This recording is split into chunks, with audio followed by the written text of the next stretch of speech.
নমস্কাৰ আগন্তুক এডিআৰএ পৰীক্ষাৰ ইম্পৰ্টেন্ট এমসিকিউ সিৰিজ লৈ আহিছো এটো হৈছে পাৰ্ট 1 এটো গ্ৰেড 3 গ্ৰেড 4 সকলোৰে কাৰণে ইয়াৰে পৰা কিছুমান কোৱেশ্চন একেবাৰে ইম্পৰ্টেন্ট যেটো পৰীক্ষাত আহিব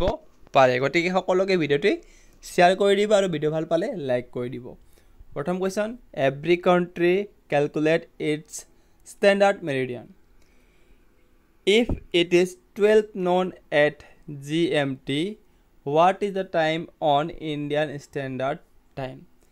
এটা কথা মন কৰিব GMT গ্ৰীনউইচ যেটো মেৰিডিয়ান টাইম আছে তাৰ তাতকৈ মানে ইন্ডিয়ান স্ট্যান্ডাৰ্ড টাইম সদায় 5 ঘন্টা 30 মিনিট এৱে থাকিব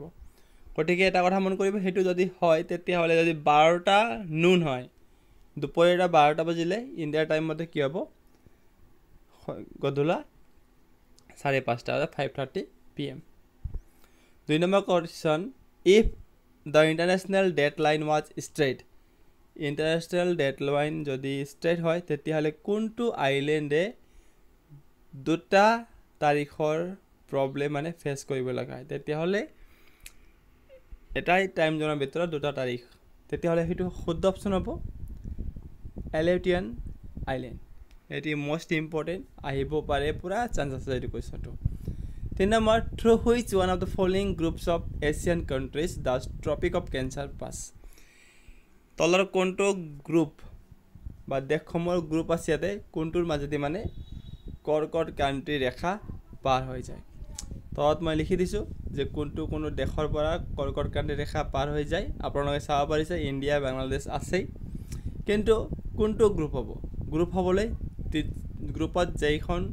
মানে দেশৰ নাম উল্লেখ আছে গোটেই এইখন দেশৰ মাজেৰে পাৰ হ'ব লাগিব গোটেই ইয়াৰ শুদ্ধ অপচনটো হ'ব অপচন সি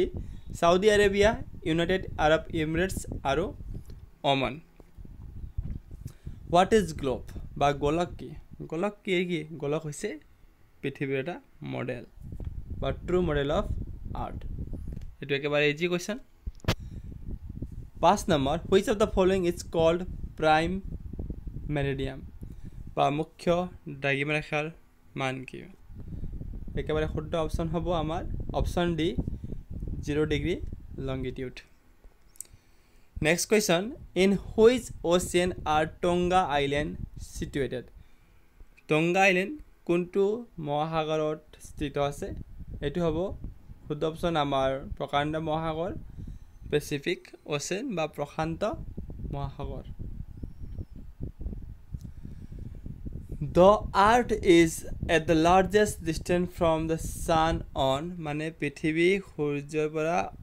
দূৰত্বত মানে একদম farthest distance কিমান তাৰিখে হয় তেতিয়া হলে আপোনালোকে জানিব লাগিব 4 জুলাই তাৰিখে 8 number the light of the sun takes how much time to reach to earth যেটো সূৰ্যৰ পোহৰ পৃথিৱীলৈ আহি পাওঁতে কিমান সময়ৰ প্ৰয়োজন হয় গতিকে এটো শুদ্ধ অপচন হ'ব option B 8 minute 20 second next question which star is nearest to the sun যে কোনটো ষ্টাৰ বা কোনটো তৰা পৃথিৱীৰ ওচৰত আছে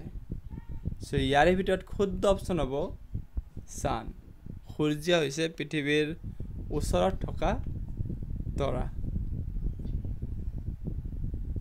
last question the science of drawing map is called যেটো ড্ৰয়িং মেপ হেতু কি অপচন কাৰ্টোগ্ৰাফি অপচন নম্বৰ এ